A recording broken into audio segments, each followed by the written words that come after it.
Ah, la fumée, c'est comme une mobilette. Ça passe inaperçu, ça peut monter la tête. Ça peut être blanc, ça peut être gris, ça peut être noir. Ça peut brûler, ça peut disparaître. Oh, il n'y a pas de fumée sans feu. Être enfumé ou ne point être enfumé, telle est la question. Oh, je serai une âme de poète aujourd'hui. Ou même mieux, une âme de comédien rentrant sur scène dans un halo de fumée. Oh, mais j'y pense, halo de fumée, mais oui. Je sais ce qu'on va faire aujourd'hui. On va faire les effets de fumée au théâtre. C'est vrai qu'il existe un grand nombre de possibilités de faire de la fumée au théâtre. Alors, plus une minute à perdre. Vite, direction les secrets de Mordicus. C'est parti, mon kiki.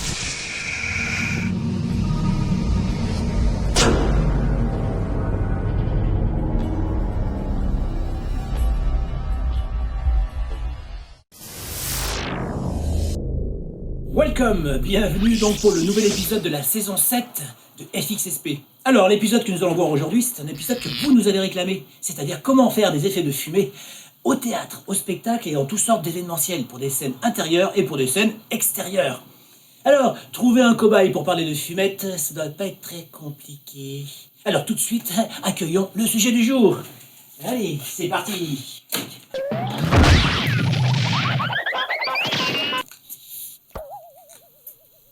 Bien, eh bien, puisqu'on est tous là, on va commencer l'épisode.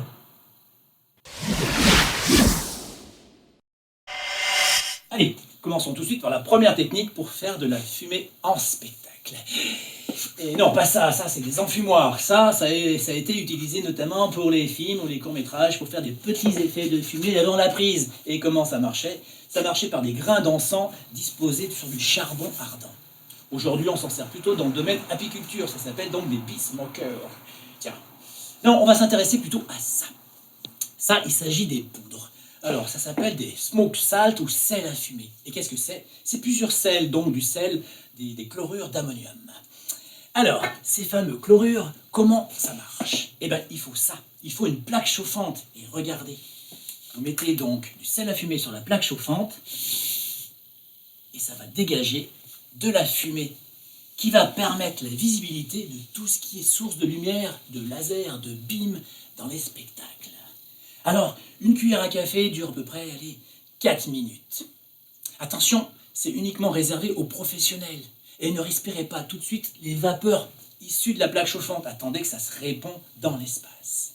Et si vous avez un doute sur le produit, n'hésitez pas à récupérer ceci. La FDS, donc la fiche technique du produit avec toutes les caractéristiques techniques et de sécurité. Quoi qu'il en soit, à chaque fois que vous faites un effet spécial en spectacle, récupérez toujours les fiches techniques des produits utilisés. Deuxième produit qu'on va voir maintenant pour faire des effets de fumée. Il s'agit de spray à fumer. Et oui, ça existe les sprays à fumer. Commençons déjà par ce modèle-là qui s'appelle le Magican, qu'on peut trouver de partout dans les magasins de sonorisation, aux alentours de 8 à 12 euros. Et si on lit la publicité là devant, c'est magique, c'est enfumé, c'est boîte de nuit, c'est studio Halloween à la maison, c'est génial les soirées comme ça. Et puis une seule canne dure toute la nuit. Oh, le produit magique! Alors tout de suite, démonstration. Tac, tac, tac. Allez, waouh! Oh, super! Ouais, c'est pas top! Enfin bon, si vous voulez dépenser 12 euros, bah faites-le, hein.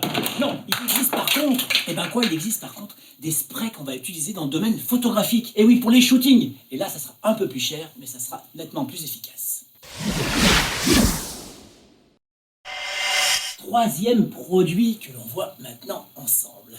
On va parler de papier à fumer. Alors, dès que je parle de papier à fumer, tout de suite on pense à Papier d'Arménie. papier d'Arménie. Eh oui, ça c'est la réaction de base. Tiens, mon cher ami, prenons donc du papier d'Arménie et on va en faire brûler un petit morceau.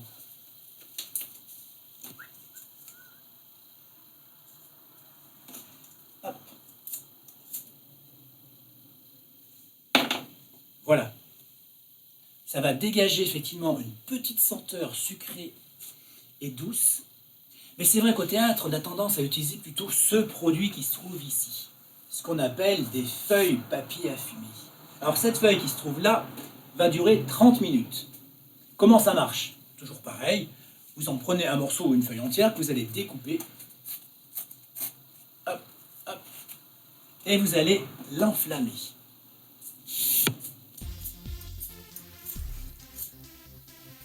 Voilà. Et regardez la différence entre les deux. On a un dégagement de fumée nettement plus important sur le papier à fumer. Ça se dégage tout doucement. On peut s'en servir sur un plat de pâtes qui rentre en scène, on peut s'en servir dans une théière, dans un enfumoir, par exemple ici, prenons par exemple cet accessoire, je le mets dedans, hop, et j'ai ma petite fumée qui va se dégager tout doucement, qui peut être pratique dans un spectacle.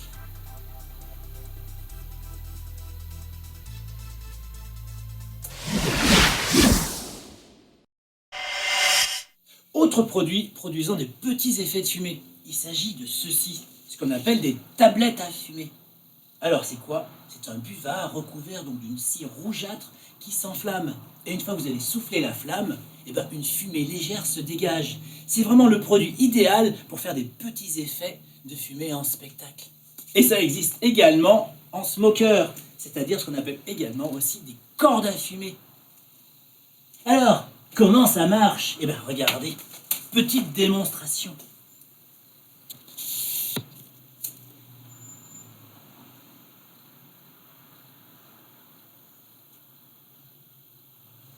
J'enflamme la partie jaunâtre.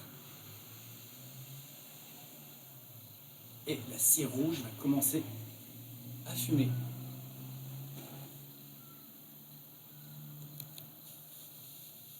C'est pas Thibaut.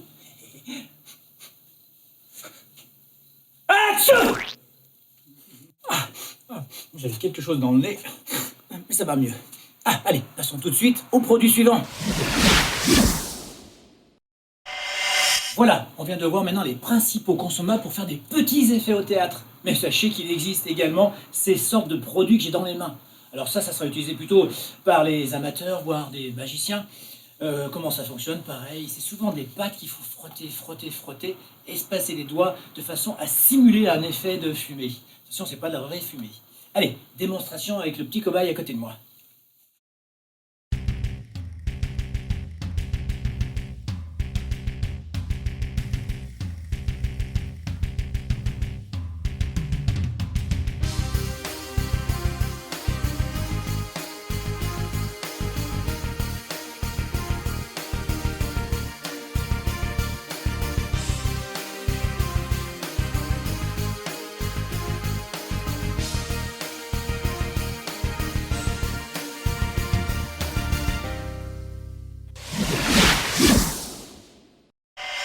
Allez, passons au produit suivant. C'est ceci. Il s'agit d'une mèche. Et oui, cette mèche noire, c'est quoi? C'est une fibre végétale enduite d'une composition pyrotechnique qui va se consumer environ de 1 à 2 cm à la seconde. Et ça, si vous l'utilisez, n'oubliez pas de mettre un support métallique ou un petit gobelet métallique dans lequel vous allez mettre votre mèche. Et vous allez pouvoir l'enflammer ici au briquet ou sinon grâce à un allumeur électrique. Allez, tout de suite, démonstration.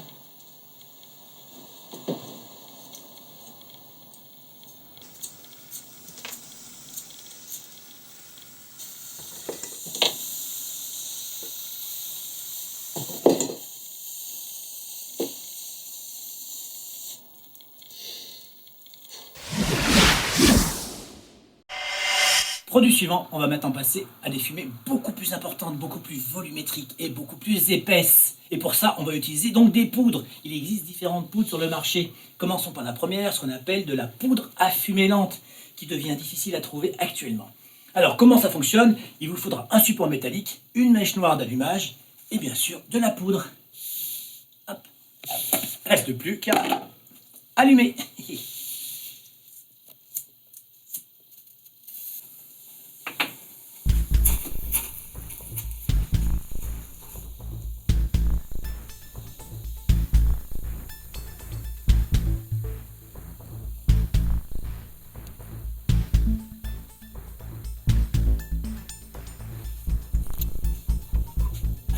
Produit suivant. Voici la sœur jumelle de la poudre à fumée lente, la poudre à fumée rapide. Et comme son nom l'indique, qu'est-ce que ça donne? Ça donne une fumée qui se dégage très rapidement. Mais attention, avec dégagement de flammes et dépôt de scories. Alors ce que je vous conseillerais bien sûr, c'est de l'allumer avec un allumeur électrique et une certaine distance de sécurité. Bien sûr, c'est un produit réservé aux professionnels, à ne surtout pas confiner car c'est très réactif.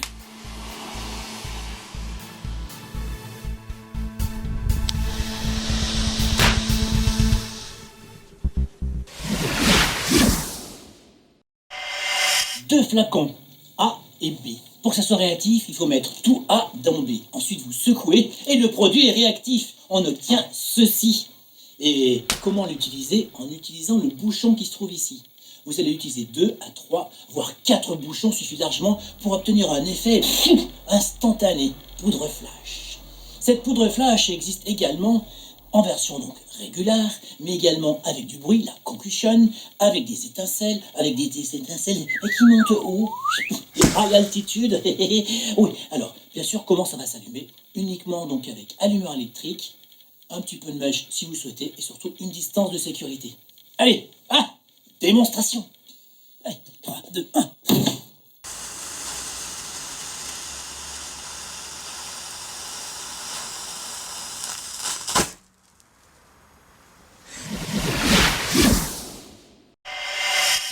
Qu'est-ce que tu fais? Je suis avec mon pétard. Tu fais ton pétard, tu crois que c'est le moment de se faire un pétard? On est en plein de fumette là. Ah, tiens, en parlant de pétard, ça me fait penser. Il y a quoi dedans? Il y a de la poudre noire. Tiens, effectivement, on peut utiliser de la poudre noire en spectacle. Mais attention, ce sera uniquement les gros théâtres, voire les opéras, qui vont utiliser cette poudre. Car elle est extrêmement dangereuse. Elle s'allume uniquement par allumeur électrique et bien sûr, mèche noire. Qu'est-ce qu'il y a dedans, je vous rappelle? Il y a du soufre, du charbon et du nitrate de potassium qu'on appelle aussi du salpêtre.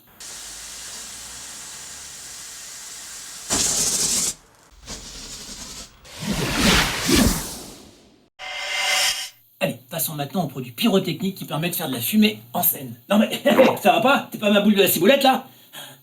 Ces produits-là que notre ami fait chouchou, ce sont des fumigènes. Celui-ci est un fumigène à main.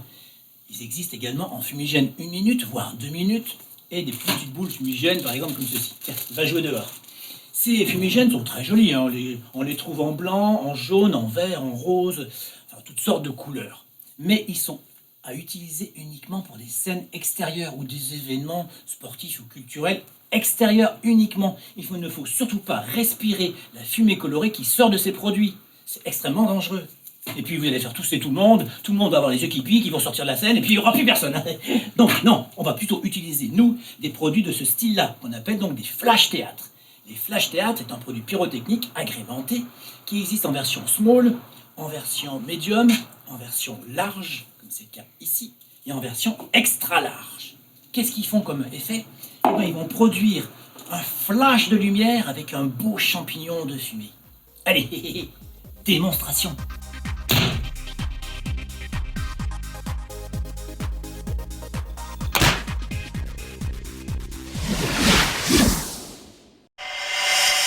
Allez, après avoir parlé de tout ce qui est consommable, poudre et pyrotechnique, on va s'occuper d'un produit qu'on trouve régulièrement dans les spectacles. Et oui, en parlant de ce produit qui se trouve ici.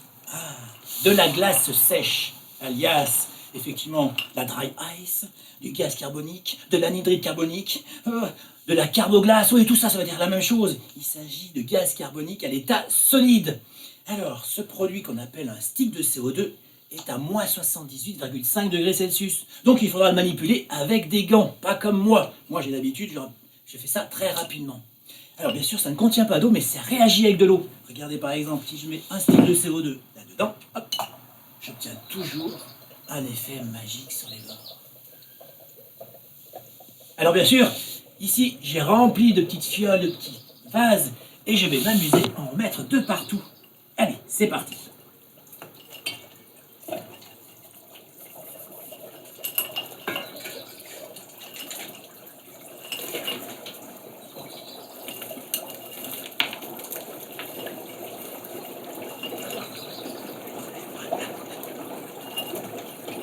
Ah, c'est magique, hein. Et oui, qui n'a jamais vu cet effet au spectacle ainsi qu'au cinéma? Et oui, le sorcier derrière, ses potions magiques.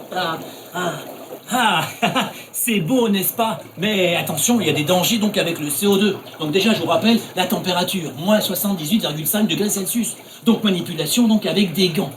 Ensuite, vous avez un problème aussi, le taux de CO2 dans l'air. Vous avez 0,03% de CO2 dans l'air. Donc si vous en mettez trop, qu'est-ce qui va se passer? Le CO2 va stagner. Et comme sa densité est de 1,52, il va stagner au sol. Donc attention à ne pas trop en mettre. Ensuite, vous avez le problème de stockage. Et oui, stocker chez vous, moins 78,5 degrés Celsius, c'est pas très possible. Alors, deux possibilités. Soit vous faites livrer de la carboglace le jour de votre manifestation, soit vous en commandez 20 à 30 kilos de façon à en avoir assez pour le lendemain. Ah ben ça va, tranquille, toi tu bois le café pendant que moi je travaille. Tiens, tu veux un petit sucre? Ah ouais, et là on ne boit plus le café, hein? Ah, on fait le malin. Bon allez, je vous rappelle autre chose sur le CO2. Attention, le CO2 doit être stocké dans des endroits donc aérés. Et ne surtout pas mettre de CO2 dans des endroits confinés, sinon ça, ça explose. Comme par exemple un stick de CO2 dans une bouteille d'eau.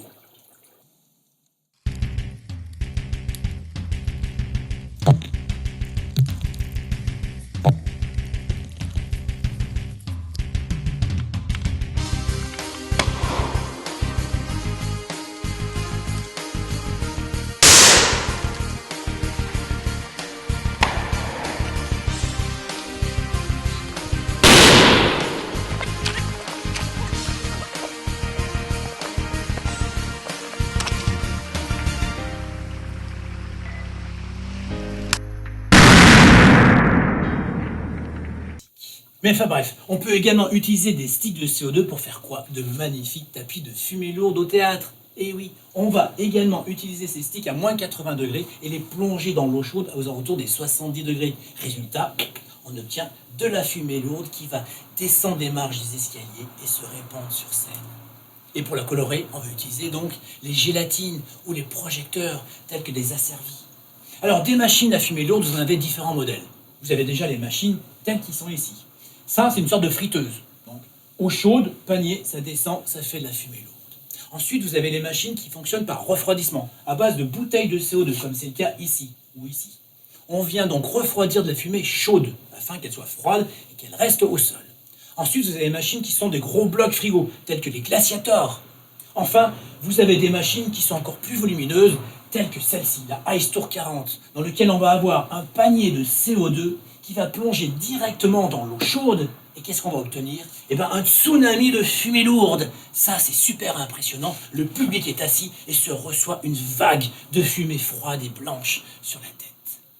Mais on peut également avoir sur le marché des waterlowfog, c'est-à-dire des machines à fumée lourde à base d'eau. Il s'agit de petites membranes ultrasons qui vont vibrer très très rapidement de façon à évacuer donc des particules d'eau, le tout mélangé donc avec un liquide à fumer, et vous obtenez votre tapis de fumée lourde. Ça, c'est la mode depuis 4-5 ans maintenant sur les scènes des spectacles.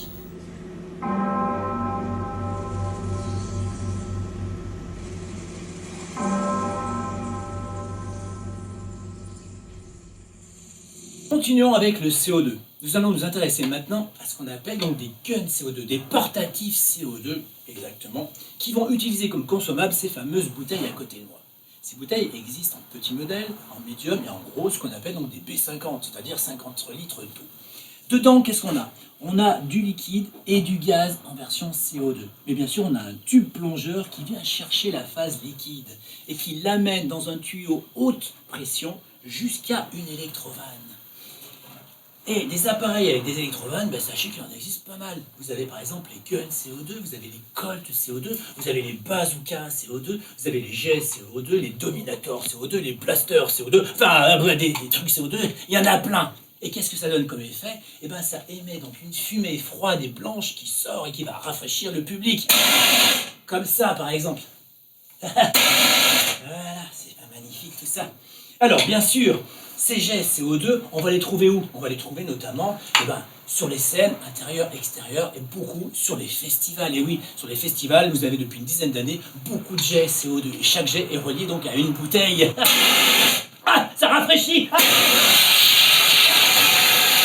Bon, si demain vous voulez faire des effets de CO2 en spectacle, n'hésitez pas à utiliser du matériel professionnel. Et oui, n'utilisez surtout pas, par exemple, des extincteurs à CO2 et visez le public. Ça serait extrêmement dangereux. Non, il faut utiliser du matériel professionnel. Et si vous avez des questions, par exemple, comment faire une fumée lourde, n'hésitez pas à vous rapprocher de spécialistes des effets spéciaux ou alors directement de m'écrire. Je vous conseillerais sur tel ou tel type de machine, à condition de m'indiquer votre surface et bien évidemment la durée de l'effet que vous souhaitez réaliser.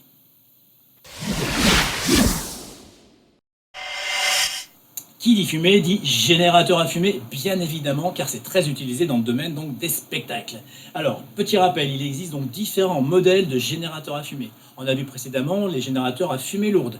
Mais maintenant, on va parler effectivement des générateurs à brouillard et des générateurs à fumée standard. Générateur à brouillard, déjà, qu'on appelle également oil quaker. Comment ça fonctionne? Et bien dedans, vous avez donc un générateur qui évacue de la fumée, qui va évacuer de la fumée tout le long du spectacle afin de voir tous les faisceaux de lumière, tous les faisceaux des beams et des lasers. Tandis que les machines à fumée standard, elles fonctionnent comment? Vous avez donc un liquide, une durite qui arrive à une pompe, le liquide passe ensuite dans un corps de chauffe et évacue la fumée via le nez de la machine. Il faudra souvent attendre 6 à 10 minutes de temps de chauffe avant d'avoir de la fumée. Alors ces machines, eh ben, vous les trouvez aux alentours des 400 watts pour les premiers modèles, et celle-ci par exemple monte à 9000 watts, c'est-à-dire qu'elle va projeter de la fumée à plus de 30 mètres. Mais on a également ces modèles qui se trouvent ici, avec des jets verticaux, c'est-à-dire que ce dernier modèle sorti en 2020 eh ben, fait un jet de fumée qui monte à peu près à 10 mètres, et avec effectivement la possibilité de les éclairer grâce à toutes ces LED qui se trouvent autour. Petit détail quand même sur les générateurs à fumée, ne mélangez pas les liquides entre eux. Il y a des liquides spéciaux pour les générateurs à fumée lourde, il y a des liquides spéciaux pour les machines à brouillard et il y a des liquides spéciaux pour tous les générateurs à fumée. Alors je vous conseille simplement d'utiliser, si c'est une marque professionnelle, des liquides professionnels. Si c'est des sous-marques, à la rigueur, vous pouvez utiliser des liquides dits universels. Mais pensez à une chose, deux paramètres importants, densité et persistance. Et vous allez avoir donc différents liquides sur le marché, à dissipation rapide, lente ou standard. Tout dépend de l'effet que vous avez sur scène. Si c'est une apparition, vous allez mettre donc une fumée qui va arriver très blanche et qui va disparaître aussitôt. Si vous avez besoin d'avoir des faisceaux de laser, tout ça, vous allez mettre une dissipation lente.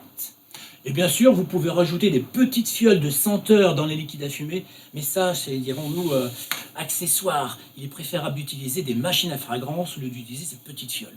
Quoi qu'il en soit, vous pouvez le faire également. Voilà. Ensuite, vous avez les machines portatives. Les machines portatives, vous avez différents modèles. On a par exemple la Minimis qui se branche sur le courant électrique. On la débranche une fois qu'elle est chaude. Et le consommable va être quoi? Va être un aérosol. Ensuite, vous avez ces modèles sur batterie, très pratiques, qui a une autonomie environ de 10 minutes. Vous pouvez donc vous promener avec de la fumée tranquillement, de partout.